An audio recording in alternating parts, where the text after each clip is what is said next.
Bismillahirrahmanirrahim. Assalamualaikum warahmatullahi wabarakatuh.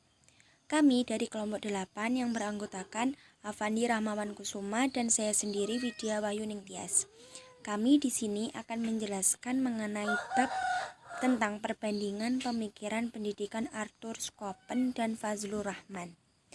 Nah, langsung saja saya di sini akan menjelaskan bab mengenai pemikiran pendidikan perspektif Arthur Schopenhauer.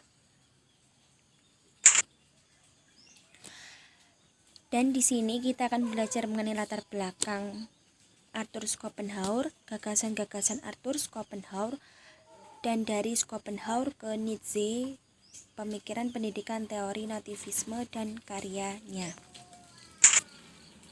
Ini yang pertama mengenai latar belakang Arthur Schopenhauer. Siapa sih Arthur Schopenhauer itu? Arthur Schopenhauer lahir di kota Danzig pada tanggal 22 Februari 1788.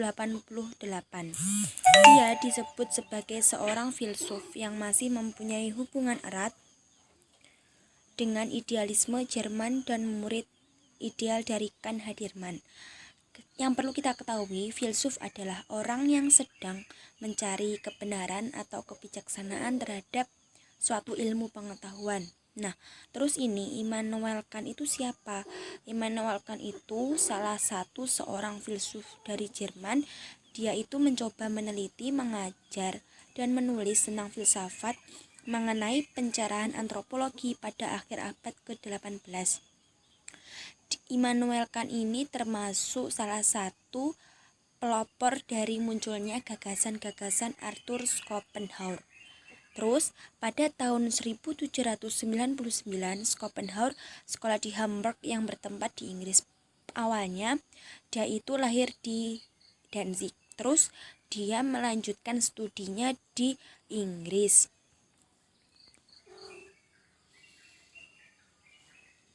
Lalu pada tahun 1820 ia menjadi dosen privat di Berlin dan banyak mengecam Hegel dengan melangsungkan kuliah-kuliahnya yang sama dengan kuliah di Hegel. Arthur Schopenhauer itu sangat benci dengan kemunafikan maupun bualan, yang maksudnya karena seorang individu itu dapat mempunyai sifat pembohong, menipu. Seperti contoh, tindakan tidak bermoral seperti tidak secara otomatis menyiratkan bahwa mereka adalah individu yang mengerikan dan sama sekali jahat. Dan kemungkinan besar juga dia mempunyai kasih sayang. Jadi di dalam diri manusia itu, manusia mempunyai kelebihan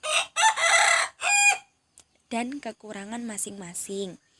Terus, yang terakhir, Schopenhauer mendapat sejumlah warisan sehingga membuatnya mampu melanjutkan studinya di Universitas Göttingen di tahun 1809. Awalnya, ini dia mempunyai ayah yang notabene ingin mempunyai bisnis sendiri, tetapi dalam pemikiran Arthur Schopenhauer itu dia termasuk manusia terpelajar. Jadi kalau dia disuruh ayahnya itu, dia merasa agak keberatan. Tapi salah satu dari cara dia menyenangkan hati ayahnya itu, dia melanjutkan keinginan ayahnya untuk melakukan bisnis sampai ayahnya itu meninggal. Dan setelah meninggal itu, dia mendapat warisan untuk melanjutkan studinya. Karena cita-cita awalnya itu kan Arthur Schopenhauer itu ingin menjadi manusia terpelajar. Dan beda dari pemikiran sang ayahnya itu yang ingin menjadikan seorang pembisnis. Lalu, selanjutnya mengenai gagasan-gagasan Arthur Schopenhauer. Yang pertama, mengenai landasan filosofisnya tentang will. Yang kedua, pandangannya tentang estetika dan seni. Yang pertama ini landasannya filosofisnya tentang will ini maksudnya masyarakat yang berlandaskan kesadaran bersama sebenarnya digerakkan dalam keterjarakan yang sifatnya langsung, perilaku langsung yang dilakukan oleh anggota masyarakat. Jadi will itu artinya kehendak. Maksud dari Arthur Schopenhauer ini mengeluarkan gagasannya karena di dalam manusia itu punya nurani ataupun indriawi untuk melakukan suatu tugas ataupun pekerjaan. Jadi suatu naluri itu yang namanya kehendak dari diri manusia, dari individu masing-masing. Kehendak untuk hidup yaitu mengatur sekaligus menata semua perilaku manusia yang bersifat fisikal ataupun metafisika.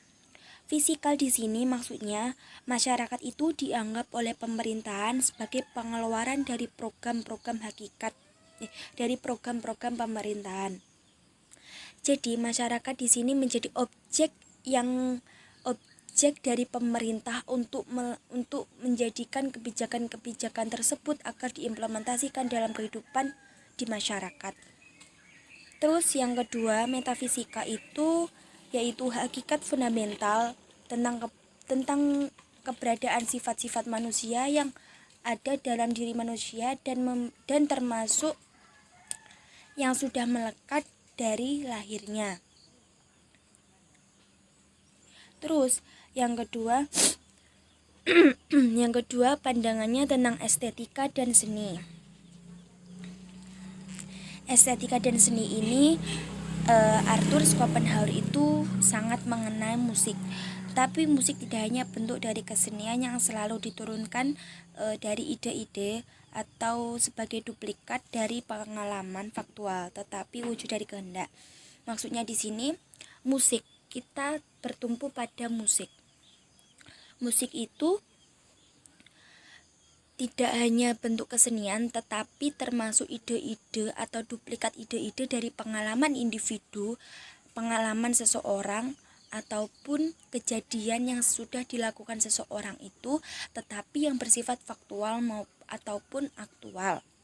Dan dari sini, kesenian atau musik itu tetap berarah pada konsep yang pertama tadi mengenai will atau kehendak. Jadi musik itu tidak ada paksaan ataupun faktor eksternal dari orang lain yang mempengaruhinya.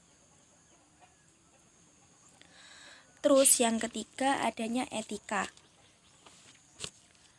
Etika di sini mengenai teori bela rasa. Jadi ketika kita melihat, di dalam pendapat Arthur Schopenhauer itu berpendapat bahwa di dalam diri aku sendiri juga terdapat di diri orang lain. Maksudnya di sini teori bela rasa kasih sayang, rasa empati. Jadi kita melihat orang lain itu seperti kita melihat diri sendiri. Kita melihat penderitaan orang lain, jadi kita bisa merasakan apa penderitaan orang lain yang alami. Jadi sifat empati itu ada, gitu maksudnya. Terus yang keempat, pandangannya tentang psikologis.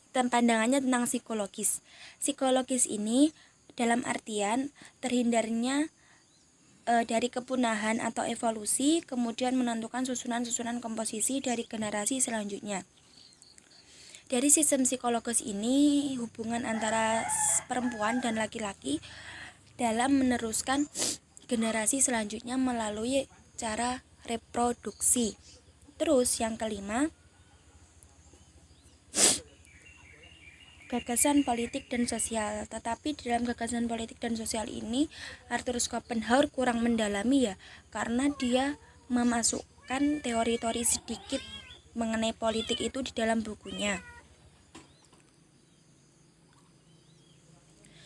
Terus yang keenam, pandangannya mengenai perempuan. Pandangannya mengenai perempuan ini tuh pernah terjadi keributan atau percekcokan antara ibunya dan Arthur Schopenhauer ini. Karena Arthur Schopenhauer ini memandang perempuan itu mempunyai indriawi. Dia tuh cuma mempunyai indriawi dan melaksanakan kesenangan yang sesaat gitu. Jadi dari gagasan Arthur Schopenhauer ini mengakibatkan hubungan ibunya dan dia itu renggang. Karena ibunya tidak setuju dengan gagasan yang dikemukakan oleh Arthur Schopenhauer. Selanjutnya mengenai dari Schopenhauer ke Nietzsche. Siapa sih Schopenhauer ke Nietzsche? Maksudnya gimana? Maksudnya di sini Arthur Schopenhauer itu seorang filsuf yang membicarakan mengenai arti kekuasaan dari segi manusiawi. Sedangkan manusiawi itu mempunyai tadi teori bela rasa atau teori kasih sayang. Terus menurut Schopenhauer hanya ada suatu kebenaran yang pasti di balik kenyataan, yaitu berbagai pertarungan yang terus-menerus yang penuh gairah dari kehendak manusia. Lalu dari buah pikiran Schopenhauer itu dituangkan dalam bukunya yang terkenal yakni The World as Will and Idea. Maksudnya dunia itu bersifat kehendak dan mempunyai ide. Berkehendak dan bertindak adalah sama. Perbedaan hanya terletak kepada refleksi, dalam realitas keduanya adalah satu. Jadi di sini yang ditekankan adalah filsafat. Filsafat adalah perjalanan panjang tanpa akhir mengenai soal tanpa jawaban, kegundahan tanpa obat.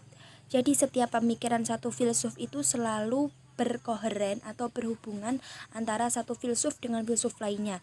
Jadi kita tuh pernah pernah mengetahui kalau satu pemikiran dengan pemikiran lainnya itu antara satu filsuf dengan filsuf lainnya itu pemikirannya hampir sama. Jadi seperti ini. Jadi antara Arthur Schopenhauer dan Nietzsche itu mempunyai pemikiran yang agak sama. Terus falsafah mengenai kehendak Schopenhauer sangat mempengaruhi seorang pemikir besar lah ini. Jadi Nietzsche itu mempunyai gambaran tentang gagasannya mengenai will atau kehendak. Terus Nietzsche sependapat dengan falsafah Schopenhauer mengenai peranan kehendak dalam tingkah laku manusia. Jadi setiap tingkah laku manusia itu ditentukan atau ditekankan dalam sifat kehendak, atau bahasa Jawanya itu kerentek dari hati gitu. Terus selanjutnya pemikiran pendidikan teori nativisme. Arthur Schopenhauer ini berpendapat bahwa kemungkinan seseorang anak mempunyai potensi hereditasnya rendah karena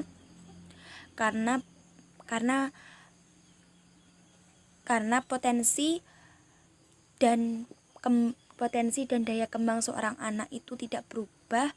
Itu disebabkan biasanya karena pendidikan yang salah atau pendidikan yang buruk. Kalau menurut Arthur itu seperti itu. Pandangan Schopenhauer tersebut di atas sejalan dengan teori disiplin mental yang di dalamnya termasuk mental teistik disiplin, mental humanistik, naturalis, dan apresiasi. Mental teistik yaitu individu atau anak mempunyai segudang daya mental. Belajar merupakan proses melatih daya. Daya mental itu seperti seorang anak dapat mengamati, menanggapi, mengingat, berpikir, dan problem solving. Terus yang kedua, mental humanistik.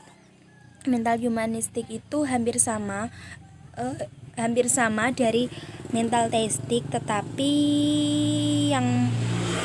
yang ditekankan dari teori mental humanistik itu lebih ke arah keseluruhan ataupun keutuhan dari si anak tersebut atau si individu tersebut. Terus teori naturalisme yaitu anak mempunyai kemampuan atau berbuat sesuai dari daya kembangnya sendiri ataupun melakukan pekerjaan dan tugas itu dari natural, dari pikiran anak itu sendiri. Terus yang terakhir itu mengenai persepsi. Persepsi itu dihubungkan dengan belajar, dengan cara belajar anak. Belajar adalah membentuk anak untuk mempunyai kemampuan dalam mempelajari sesuatu hal. Terus teori nativisme ini juga berpendapat bahwa manusia sejak lahir membawa sifat pembawaan tertentu. Dan teori ini secara ekstrim mengklaim bahwa manusia itu bersifat deterministik. Lalu yang terakhir dari penjelasan Arthur Schopenhauer itu karya dari dia. Itu ada karya yang pertama yang namanya The World as Will and Forcing. Yang kedua Geber den Willen in der Natur. Yang ketiga The World as Will and Presentasi. Ini yang paling masyhur. Terus yang keempat The World as Will and Idea. Mungkin hanya itu saja yang bisa saya sampaikan. Ada kurang lebihnya mohon maaf. Wabillahi taufiq wal hidayah wa ridho wal inayah. Wassalamualaikum warahmatullahi wabarakatuh.